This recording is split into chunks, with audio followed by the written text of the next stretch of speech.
every time they launch an act of aggression against him, his popularity just seems to go up. And we're seeing that again now, aren't we?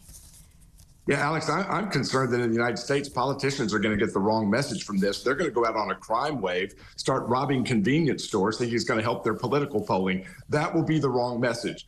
Donald Trump is a once in a millennia politician. He has run against gravity for his entire political career, doing things that would kill any normal political career, and yet he thrives, he grows, he gets even bigger. I think that these cases, because the American people understand, are based on weak law and even weaker facts. Again, the Georgia case, for example, is trying to put him in the dock for claiming that the election was stolen, that there were votes that were mishandled, and yet there is plenty of evidence that that was the case. They have to prove that he did not believe that when he was saying that the election was stolen. They have to show that there's no facts that support his belief and that he had an intent to overturn an election that he knew he had lost. That's going to be a high bar to meet. I mean, where did the, the great American values of free speech go in all of this as well? Because regardless of what he believes and doesn't believe, and it's interesting you say that, because I have a lot of friends who work in the intelligence community, and a lot of them have said to me, yeah, there was some funny stuff going on in those American elections. But,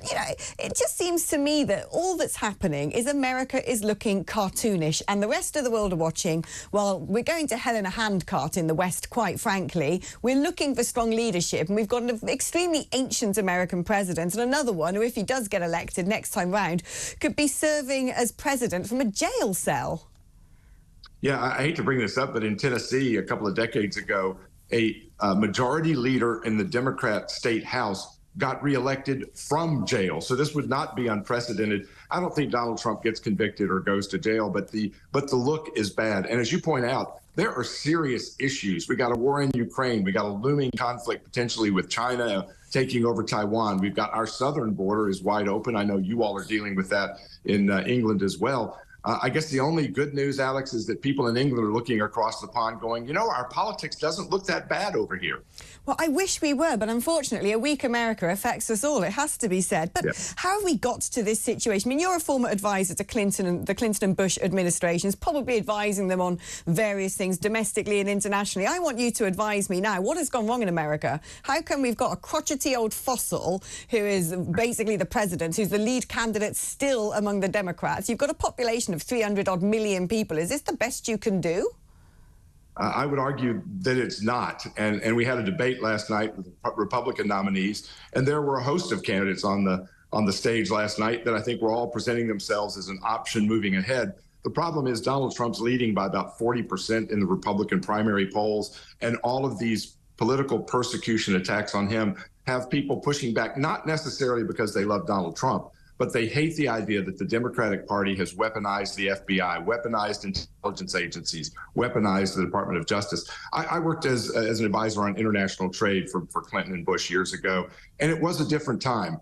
Everybody was not so wedded to what jersey are you wearing politically, that if somebody has a good idea on the other side, you could at least talk about it. You could work together. We have reached such a divide, and part of that is because both parties have become so partisan within their parties. If you're not a wide awake, woke, progressive liberal, you have no spot in the Democratic primary. If you aren't a very harsh conservative, you have no spot. There's no middle ground. There's no, the way that we used to have politicians could fight like dogs and cats and then go out and have a good Scotch whiskey at the end of the day and still be congenial towards each other. It is all blood sport to the hilt now, and that makes it hard to govern.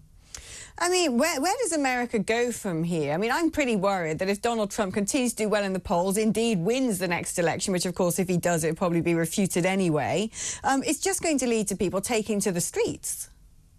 Well, you had Hillary Clinton denying he won when he beat her, so she didn't get arrested. You have actually a woman who ran for governor and Senate in Georgia as a Democrat.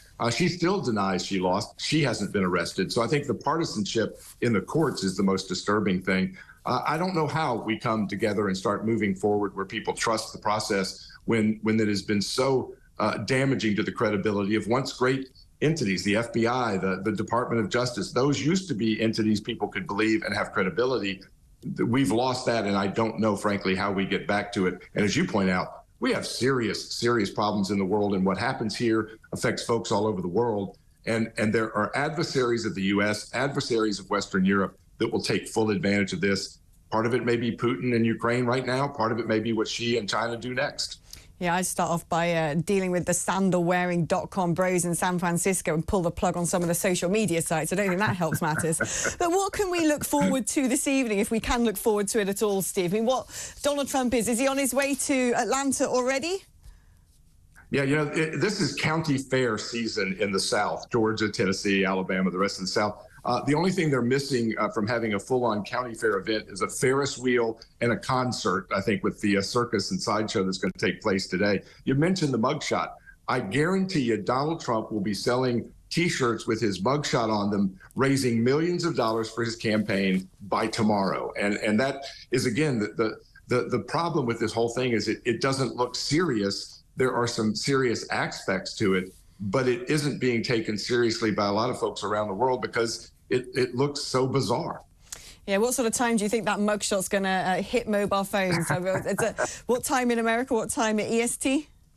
I'd say first thing in the morning for your morning shows over there, they'll be able to look at the mugshot. I think the sheriff down there, they're wanting to live televise this arraignment, the fingerprinting, the mugshot. Again, you've got the DA and the sheriff.